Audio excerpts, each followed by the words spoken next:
Welcome to right boards official channel.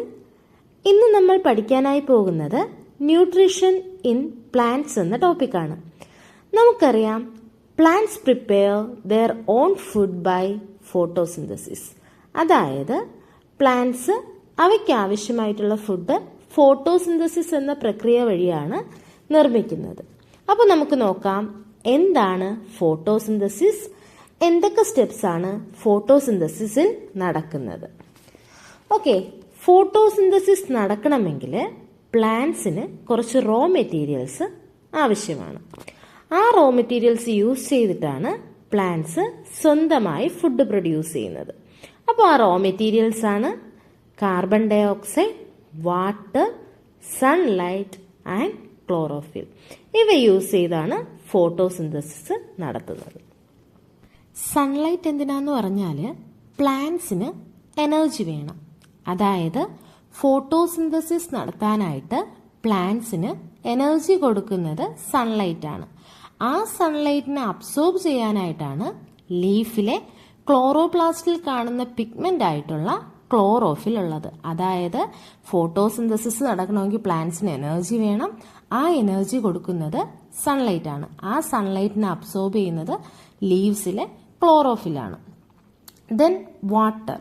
സോയിലിൽ നിന്ന് Roots absorb ചെയ്യുന്ന വാട്ടറാണ് ഓക്സിജന്റെ സോഴ്സ് എന്ന് പറയുന്നത്.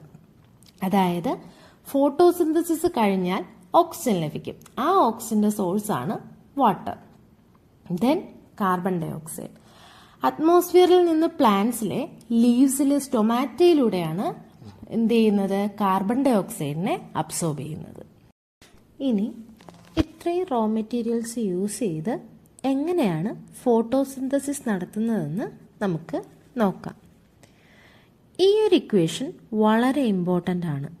6CO2 plus 12H2O gives C6H12O6 plus 6O2 plus 6H2O.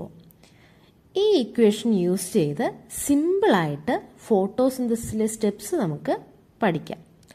ആദ്യം തന്നെ നമ്മുടെ ക്ലോറോഫിൽ പിഗ്മെന്റ് സൺലൈറ്റിനെ അബ്സോർബ് ചെയ്യും. അത് കഴിഞ്ഞാൽ നമ്മുടെ ക്ലോറോഫിൽ ആ ലൈറ്റ് എനർജിയെ കെമിക്കൽ എനർജിയാക്കി മാറ്റും. അതായത് സൺലൈറ്റ് എന്ന് പറയുന്ന ലൈറ്റ് എനർജിയാണ്. ആ ലൈറ്റ് എനർജിയെ നമ്മുടെ ക്ലോറോഫിൽ അബ്സോർബ് ചെയ്യുകയും ആ ലൈറ്റ് എനർജിയെ കെമിക്കൽ എനർജി ആയിട്ടുള്ള ATPയുടെ ഫോമിലാക്കി മാറ്റുകയും ചെയ്യും. എന്നിട്ട് വാട്ടർ എന്ന് പറഞ്ഞാൽ H2O.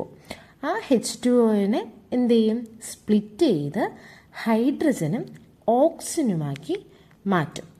ഈ ഓക്സിജനാണ് ഫോട്ടോസിന്തസിസ് കഴിഞ്ഞ് പുറത്തേക്ക് റിലീസ് ചെയ്യുന്നത്. അപ്പോൾ H2Oയെ സ്പ്ലിറ്റ് ചെയ്ത് ഹൈഡ്രജനും ഓക്സിജനും ആക്കി മാറ്റും. ആ ഓക്സിജൻ ഫോട്ടോസിന്തസിസ് കഴിയുമ്പോൾ റിലീസാവും. ദെൻ ബാക്കി അവിടെ ഹൈഡ്രജൻ ഉണ്ട്. ഈ ഹൈഡ്രജനും കാർബൺ ഡൈ ഓക്സൈഡ് ഉപയോഗിച്ചിട്ട് കാർബോഹൈഡ്രേറ്റ് പ്രൊഡ്യൂസ് ചെയ്യും. ഹൈഡ്രജനും കാർബൺ ഡൈ ഓക്സൈഡും കൂടെ ചേർന്ന് കാർബോഹൈഡ്രേറ്റ് ഉണ്ടാവും.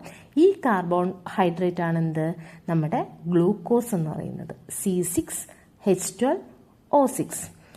അതിൻ്റെ കൂടെ ഓക്സിജനും വാട്ടറും പുറത്തേക്ക് പോകുന്നു.